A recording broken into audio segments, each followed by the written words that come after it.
Hi everyone, it's Christine Lee back again after a little break from Facebook Live. I am Procrastination Coach if you did not know, and please visit my blog, which is procrastinationcoach.com.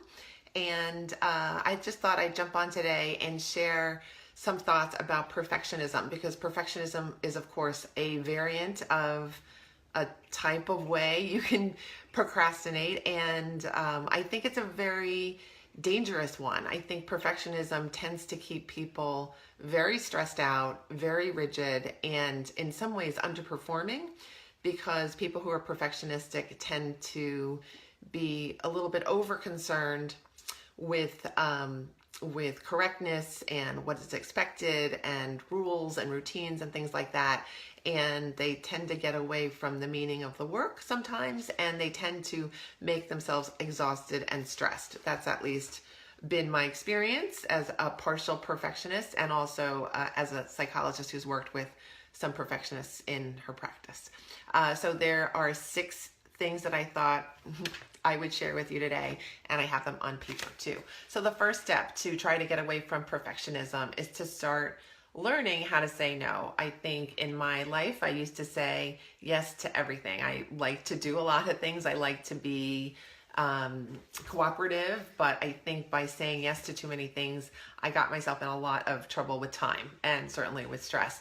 So try to say no to a couple of things that are coming your way, just to give yourself some room to breathe, give yourself some room to focus on the projects that you are involved in, and make sure that your schedule is clear before taking on something new. So learn how to value your time, and don't let other people take advantage of your time, and also pick what you're going to spend your time on. So start saying no.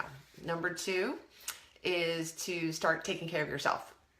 Perfectionists tend to be workaholics. They tend to overwork. And one way, of course, to reverse that process is to start focusing attention on where you could treat yourself a little bit better instead of performing for other people all the time. Maybe you might start with just one meal and improving the quality of that meal health-wise. You might start drinking a lot more water. You might start exercising because you've been ignoring that part of your life, or avoiding that, heaven forbid. And finally, another big one that gives you a lot of payoff is certainly putting yourself to bed a little bit earlier, getting more sleep, because sleep helps you make better decisions. It helps you to say no when you really need to say no, and it helps you to focus, of course.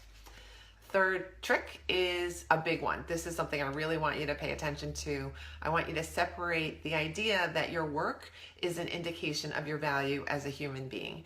This is an equation that most procrastinators tend to subscribe to. And of course, it keeps us from functioning at our best. It keeps us from handing assignments and projects in. It prevents us from finishing our work.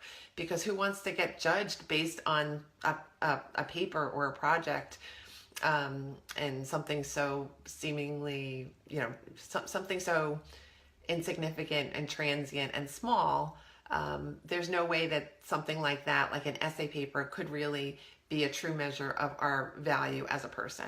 So thank you, whoever gave me that like sign. That's cool.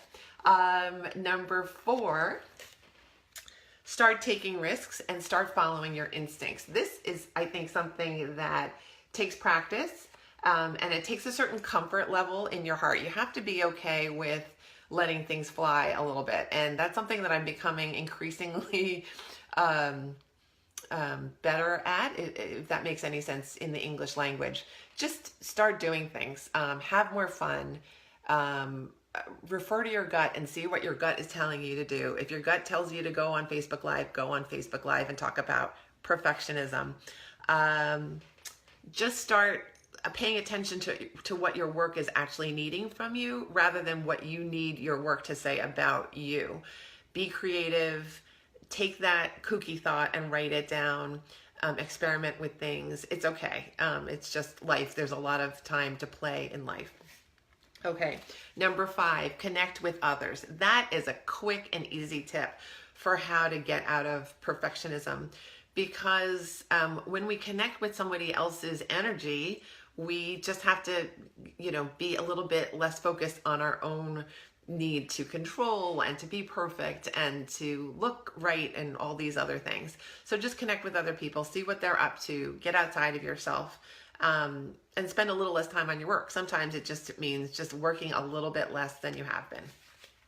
Finally, step 6 is take a shortcut. For many perfectionists, this idea is kind of like saying a curse word or something like that.